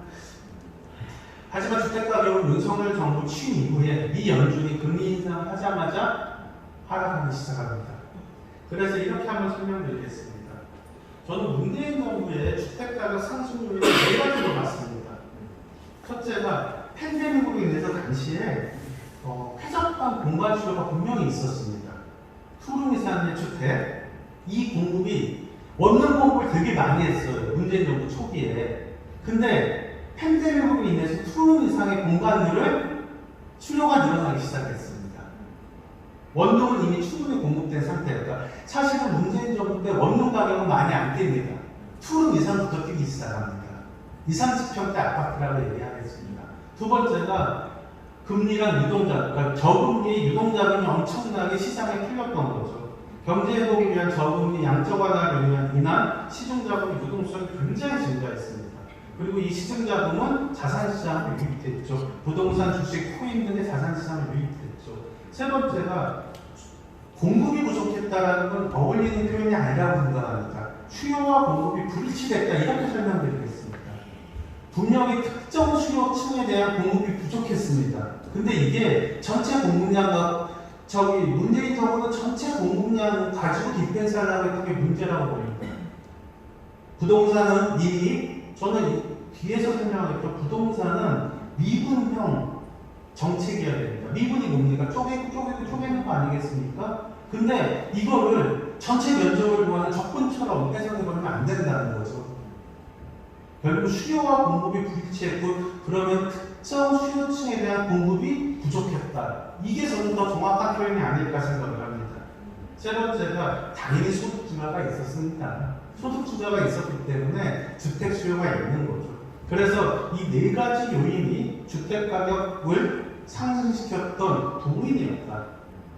근데 팬데믹을 위한 쾌적한 공간 수요에 대한 대응은 이게 부동산은 탄력적 공급이 안 되잖아요. 비탄력적 공급이잖아요. 이거를 제가 모셨던 김현미 장관님의 유일한 이게 빵이 아니라는 거 그렇죠. 네. 정치하시는 분이 그렇게 답변하시면 안 되는데. 네, 정치생명을 끌었습니다. 네네. 정치하시는 분은 그렇게 답변하면 안 되는데. 죄송하다고 했어야 돼요. 그래서 비탄력적 공급 제한이기 때문에 이거를 맞추기가 정말 어려웠다. 왜냐 팬데믹 상황이 올 줄 몰랐으니까. 그리고 금리랑 유동자금에 대한 그 유동성 관리를 했어야죠.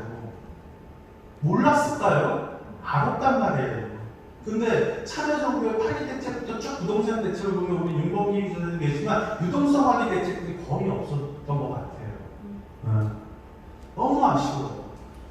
참여정부 때도 유동성 관리에 실패하고 집값 폭등을 방치할 수밖에 없었던 김수현 수석을 비롯한 그 부동산 정책 주력들이 또 근데 유동성 관리하려면 어떻게 해야 되나요? 금리를 올리고 해야 되나요? 이게 최고긴 한데 어쨌든 여러 가지 수단을 써야죠. 잘 모르겠습니다. 어쨌든 유동성 관리는 좀 할 필요가 있었죠. 근데 금리는 올리기 어려웠던 것 같고요. 네. 그 다음에 수요와 공급의 불일치는 아까 팬데믹으로 인한 공간 수요 증가과 맞물리는 거거든요. 그리고 소득 증가 부분이 있었다 이렇게 설명드리겠습니다. 저는 공급 부족론이 왜 집값 상승의 원인이 아니냐 이렇게 설명드리겠습니다. 서울의 주택시장이 가지고 있는 일정 특성을 저는 이해해야 될 것 같습니다. 정치, 경제, 문화. 지금 아시아의 그 컬처 캐피탈, 컬처 자본이 싱가포르과 독일, 홍콩에서 서울로 다 오는 건 아시죠? 즉 자본이 몰린다는 건 공간이 변화한다는 걸 의미하는 거잖아요. 도시 구조가. 즉 리차드 플로리다, 창조도시로서도 리차드 플로리다는 서울을 세계 8대 슈퍼스타 도시라고도 얘기를 합니다. 그런 측면에서 보면 과연 주택 공급을 한다고 대기 수요가 서울, 경기도도 대기하고 있죠. 비수도권에서 대기하고 있죠. 해외에서도 대기하고 있지 않습니까? 이걸 대기 수요라고 합니다. 주택 수요. 이런 대기 수요가 많은 세계적인 매력 도시의 서울이 공급을 계속할 수 있을까요? 서울은 항상 공급 부족 눈에 시달릴 수밖에 없는 도시입니다. 왜? 슈퍼스타 도시입니다. 블랙홀은 그냥 사람하고 잡으면 다 빠져나가는데 나오는 게 없어요. 그래서 어쨌든 저는 서울에 상당한 물량이 흐르는 물처럼 계속 공급하지 않으나, 그리고 서울의 공급은 어떤 공급이다? 멸실을 통한 흔히 얘기한 하이랜드적 공급이잖아요. 기존 주택을 멸실시키고 좀 더 비싼 주택을 공급하는 하이랜드식 방법. 이게 이제 재개발 재건축이라는 거죠. 도시정에서. 그렇기 때문에 서울의 공급은 예를 들어 만원을 하면 최소한 8천원을 부셔야 되는 거예요. 그러면 실증이라고 해서 실제 증가는 만원에 2천원이 있는 거예요. 사실은. 그렇기 때문에 서울은 공급이 무한정 늘어날 수 없고 그 공급의 수요층에 끼지 못하는 이 시민들은 어디로 이주한다? 경기도. 그래서 경기도가 민주당이 세진 거죠. 우리 조비동 작가가 주장하는 거지 않습니까? 사실 지금 옆에 하고 있더라고요. 예. 어쨌든 저는 집값 정책으로 잡을 수 있을까? 저는 공급 부정론은 올바른 판단이 아니었다고 봤고요. 사실은 정치적 공격 포인트가 컸다라는 거 좀 봤습니다. 물론 아까 얘기했죠. 수요와 공급에 대해서 불일치를 보지 못했어요. 분명히 특정 수요층이 원했던 주택을 공급하지 못했고 그 특정 수요층에 대한 공급은 부족했습니다. 이렇게 설명하는 게 맞을 것 같아요.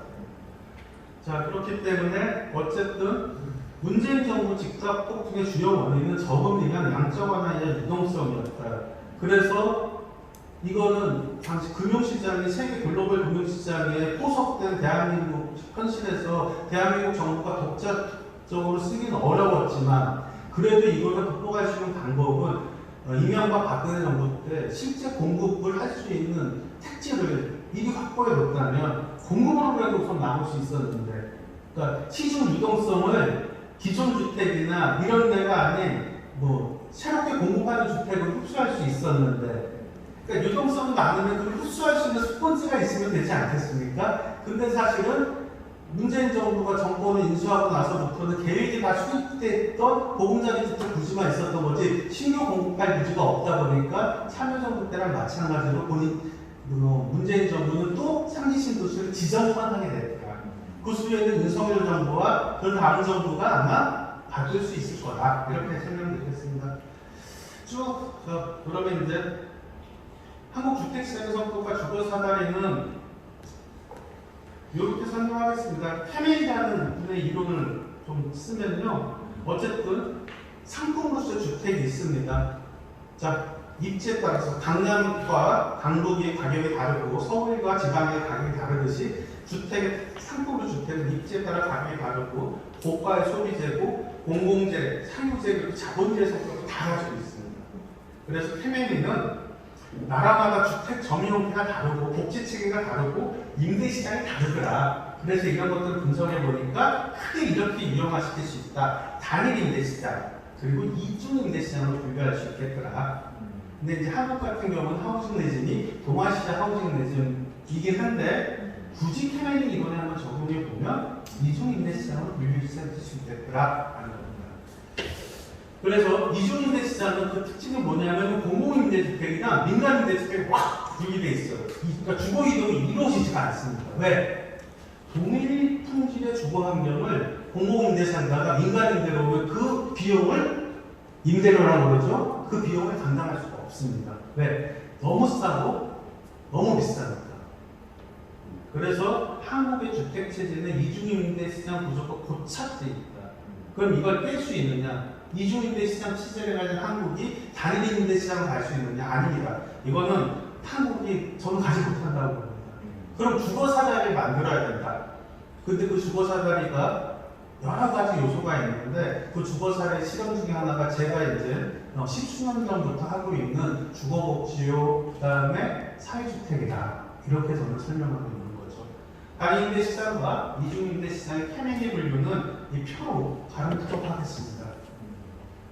그래서 주거사다리를 놔야 된다. 한국은 주거사다리가 붕괴됐다. 전세조차도 이제 주거사다리가 아니라 다주택자의 특유의 욕망을 실현시키는 수단이 되어버린 나라가 됐다라는 측면을 놓고 보면 공공임대 시장과 민간임대 시장의 이동 절벽을 만들어졌고 동일 비용으로 동일 주거 환경으로 이동이 불가능한 상황이기 때문에 결국은 이 사다리를 다시 놔야 된다. 그래서 사회주택도 필요하고요, 주택임대차 보호도 필요하고요, 여러 가지 이 사다리를 놓기 위해서 우리 대한민국의 주거정책하는 정부 당국자나 주거정책하는 여의도에 계시는 정치인들은 무엇일까를 고민해야 된다.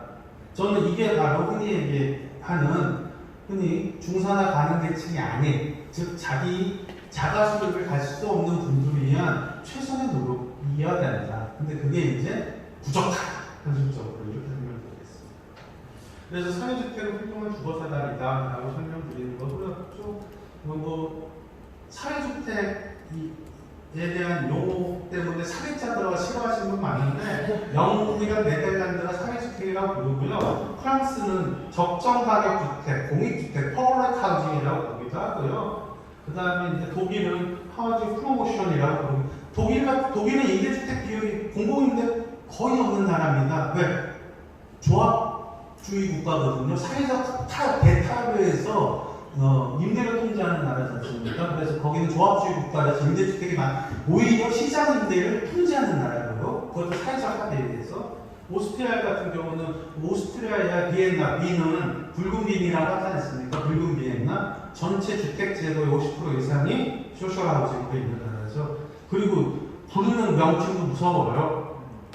리미티드 프로피트 하우징, 이익을 제한하는 주택이다. 또한 피플스 하우징, 인민주택이다. 정말 무섭게 부릅니다. 정현백 교수가 주거 유토피아를 꿈꾸는 사람들이라는 책을 2016년에 발간하거든요. 비엔나 주택 얘기예요. 기회있으면 한번 사보세요. 저 되게 감명 있게 읽었습니다. 비엔나가 나면 돈이 너무 많이 들어서 정현백 교수님의 주거 유토피아를 꿈꾸는 사람들을 발간했습니다. 국가가 OECD인데 이게 유럽은 공공임대 소셜하우징을 구분 안 해요. 그래서 통합돼 있고 여기 보면 이제 대한민국이 순위가 좀 높은데 대한민국의 흔히 얘기하는 저는 거의 협의의 사회주택이라고 그러는데 협의의 사회주택이 아닌 유럽식 기준으로 충분한 소셜하우징 공공임대주택 재고량은 대한민국이 어마어마하게 많습니다. 대한민국이 지금도 9위, 8위 정도 해요. 재고량 자체. 그렇지만 인구수 대비 비율은 적어요. 하지만 재고량은 되게 많습니다. 왜냐하면 이제 인구도 많고요.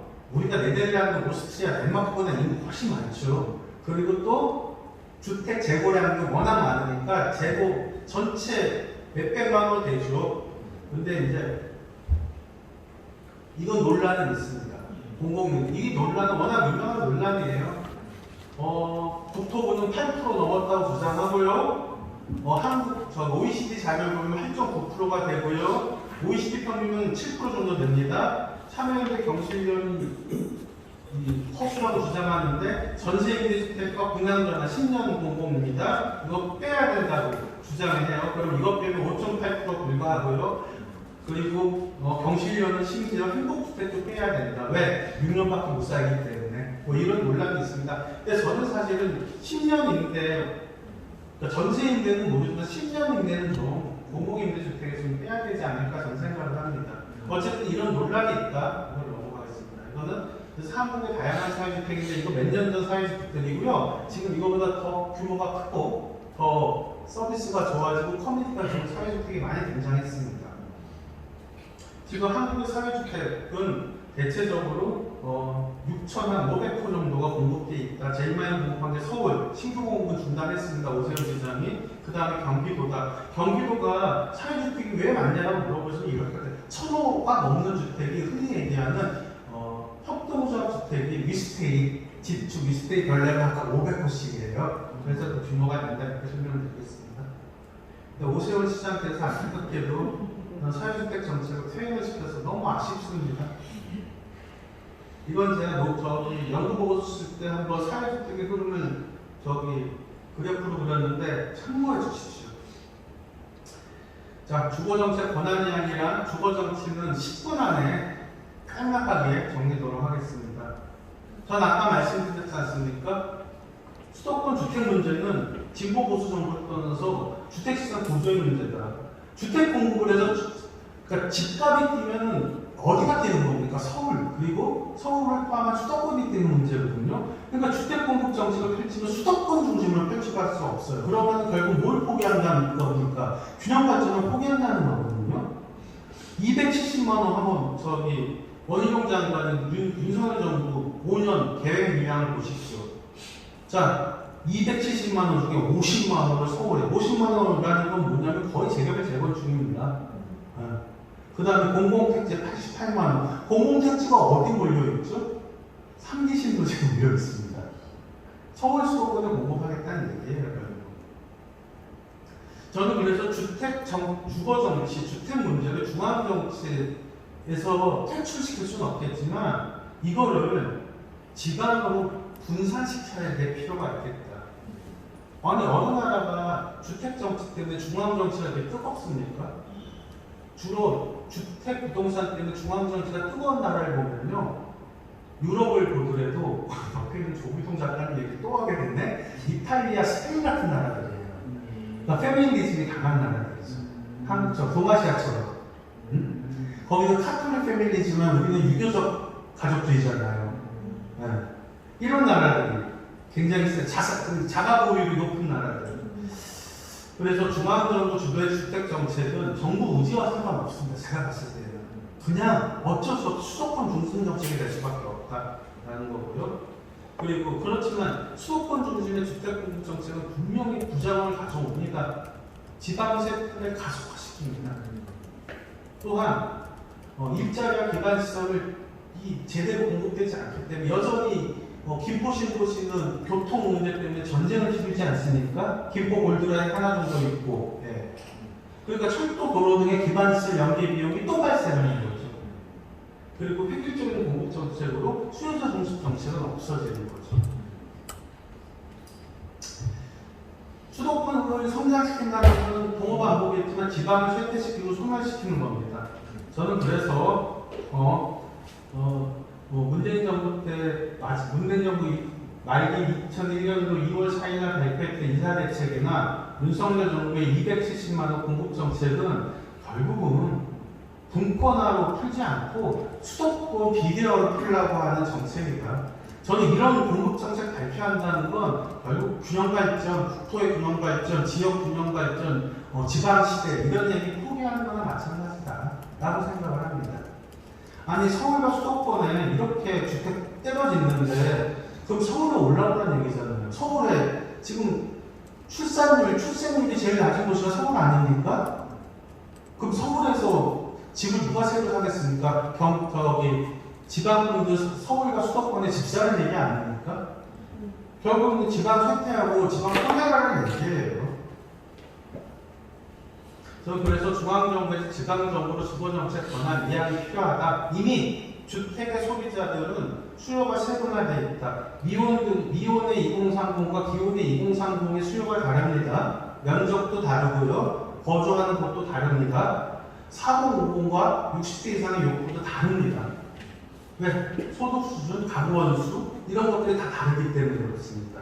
그렇기 때문에 어쨌든 유형, 가격대 면적, 라이프스타일 고려해서 수요 맞춤형으로 공급해야 되는 게 현실이 아닐까 생각합니다. 그래서 이 수요자들의 니즈를 세분화해서 맞춤형으로 펼쳐야 되는 정책, 미분형 주거정책인데 미분형 주거정책은 중앙정부가 못할 것 같다. 그래서 지방정부로 이양이 필요하다. 이렇게 하는 거고요. 전 아까도 강조하게 얘기한 중앙정부 주도의 지역 균형 발전은 주택 공급에서 보다시피 예정된 실패 보증서입니다. 그리고 저는 중앙 중심의 균형 발전 정책이라는 게 쇠퇴 거래라고 표현 한번 해보겠습니다. 어디를 쇠퇴시켜야지만 어디를 성장시킬 수 있는 거예요. 이거를 중앙이 주도하면서 거래하는 겁니다. 뭘 거래한다? 예를 들어서 A씨가 있습니다. 너 쇠퇴 받아? 그러면 여기 키워주고. 너 쇠퇴 받아? 널 키워주고. 이게 쇠퇴 거래라는 겁니다. 사학에는. 수도권에 100만 원 공급합시다. 그럼 어디는 쇠퇴시켜야 되잖아요. 그럼 중앙정부가 특정 도시에서 특정 도시에 쇠퇴를 거래해주는 거 아니겠습니까? 이게 쇠퇴 거래입니다. 제가 표현하는.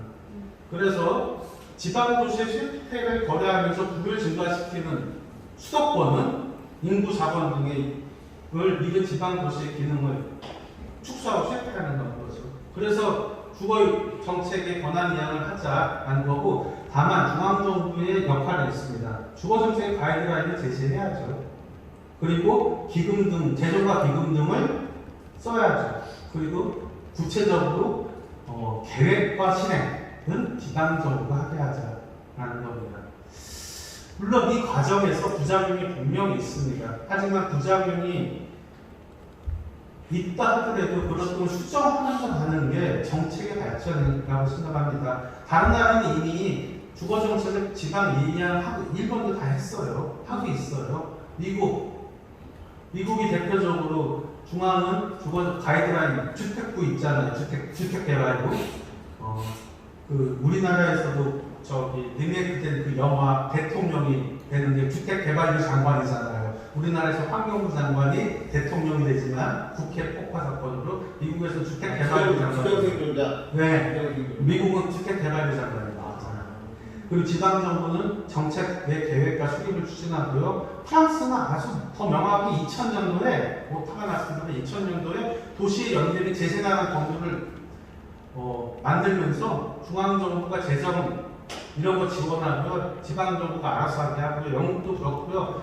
우리에 가까운 일본도 2005년 지역주택특별법을 만들어서요. 지방자치단체가 주택계획 및 공급을 시행하게 합니다. 근데 여전히 대한민국은 지방으로 이양한 권한은 없다고 얘기는 안 하겠지만 중앙주도의 주택정책, 주거정책을 하고 있다. 그래서 과감한 권한 이양을 차기 정부에서는, 그리고 윤석열 정부에서는 디자인을 해야 된다. 아니 지방자치단체한테 권한을 이양한다고 하더라도 그게 책상에서 나오지 않지 않습니까? 네. 자, 간단하게 쭉 넘어가겠습니다. 저는 주거정책은 TOP라고 부르겠습니다. 타켓 오리엔티드 프로그램. 정확하게 타겟팅이 돼서 펼치는 정책입니다. 사회주택 대상이 있습니다. 청년 역세권주택 대상이 있습니다. 신도시 당연히 수도권 지역의 중산화 가정 계층을 가는 계층을 타겟팅하는 거죠. 종부세 하나 누구적으로 하고 있는지 좀 다 알잖아요. 즉 다른 정책도 마찬가지지만 주거 정책은 대표적으로 TOP입니다. 타켓 오리엔티드 프로그램입니다. 즉 뭐냐면 TOP 정책은 세대 간, 계층 간, 지역 간의 갈등과 투쟁이 내포될 수밖에 없습니다. 이 정책의 특성상. 그래서 아파트로 둘러싼 세대 간의 갈등? 이거는 MZ세대와 586의 갈등 아니겠습니까? 수도권 팽창에 따른 지방도시의 위기의식에 의한 경쟁적 신도시 개발? 당연히 수도권에 대한 자기 투쟁 아니겠습니까? 종부세, 조세 완화, 그다음 공공임대주택 건설 관련 nimby 현상 관련 계층 갈등 당연히 있는 거죠. 그래서 저는 TOP는 관료들의 정책 영향이 아니다. 관료들은 기술적으로 할 수밖에 없다. TOP는 주거정치, 이제 저는 주거 정책이라고 표현하는 걸 넘어서서 이제 주거정치, 주택정치라고 얘기하는 게 맞지 않을까라고 생각을 합니다. 그래서 주거정책은 주거정책, 주택정책은 주거정치, 주택정책이다. 자, 조금 좀 나이가게 말씀드리면 MZ세대, 서민계층은 민주당의 주거정책 실망을 해서 등을 돌렸습니다. 무능이라고 그러죠. 저의 분석에 의하면 MZ세대와 서민계층은 민주당의 주거정책을 중산층 위주의 주거정책으로 판단할 것 같습니다. 그리고 위선적인 정치를 한다고 볼 수 있을 것 같습니다. 왜? 노동소득으로 따라가고 있는 자산격차를 이미 MZ와 서민들은 경험하고 있는 거 아니겠습니까? 엄청나죠. PIR이 지금 엄청나거든요. PIR 지수가 굉장히 엄청나요. 그래서 그 청년세대 정치 사회 인식에 대한 심층조사 자료를 보니까 결혼 의향에 영향을 미치는 게 압도적으로 주거지원 정책이 나오더라고요. 네. 압도적으로 나오더라고요. 또한 청년들은요 자산 불평등이 되게 심각하다고 생각하는 거예요. 90.3%. 대한민국 자산 불평등이 뭐가 있겠습니까? 주식이랑 특히 부동산 아니겠습니까? 그래서 의외로 공공임대주택을 대한민국 국민들은 우리 집 옆이만 아니면 공공임대주택을 반대하는 국민들이 아닙니다. 우리 집 옆에만 짓지 않는 겁니다. 공공임대주택 확대 그리고 생각보다 상속세, 보유세 인상, 세율 인상을 찬성하는 비율이 높아요. 왜? 이렇게 자산 불평등이 심각하다고 판단하고 있는 겁니다. 어쨌든 결국은 빈이 다 유럽에서 그 상징적인 임대료를 받고 있는 유럽에서도 삶의 질이 가장 높은 도시로 선정될 수밖에 없는 건 절반 수준에 불과한 주거비 때문 아니겠습니까? 이게 이제 되게 유명한 건축가거든요. 가 만든 70년대에 지어진 사회주택이고요. 이거는 정말 사회주택의 할아버지입니다. 칼 막스 호프라고 빈에 가면은 사회주택계의 원로죠. 뭐. 이름부터가 좀 네, 이름부터가 사회주택계의 원로입니다. 사회주택. 네. 자, 이런 이렇게 대표적인 사회주택이 있습니다. 네. 그리고 저는 그렇기 때문에 저비용 사회, 저비용 도시를 만드는데 물론 교육, 그다음에 안전, 건강, 그다음에 탄소 중립과 대중교통 이런 게 다 작동해야 되지만 그 중에 하나가 안심주거가 물론 실현해야 된다. 저비용 도시와 저비용 사회를 위해서는 이렇게 말씀드리고 5가지로 오늘 강의를 정리하도록 하겠습니다. 반복되는 전세사기는 단기적인 대중요법으로 해결하기는 좀 어렵다. 장기적 관점에서 안정적인 주거정책의 강력성이 필요한데 5가지 정도는 해야 되지 않겠느냐. 자산 기반형, 즉 자가 소유할 수 있는 사람에게 자산 기반형 주거복지 차원에서 주택 구매를 위한 정책을 안정적으로 운영하자. 자산 기반형 주거복지만 하면 안 됩니다. 이거 못하는 분들 많이 계십니다. 그래서 부담 가능한, 지불 가능한 임대주택인 소셜하우스, 사회주택을 적극 공급하자. 그렇다고 무슨 입주 자격을 이렇게 꼼꼼히 만드는 그런 LH식 공공임대주택 시대를 넘어서자. 그게 바로 사회주택 아니겠습니까? 민간이 운영하는. 그리고 부담 가능한 주택을 공급해야 되지 않습니까? 그래서 금융정책과 토지정책이 결합된 정책들을 많이 내놔야 된다.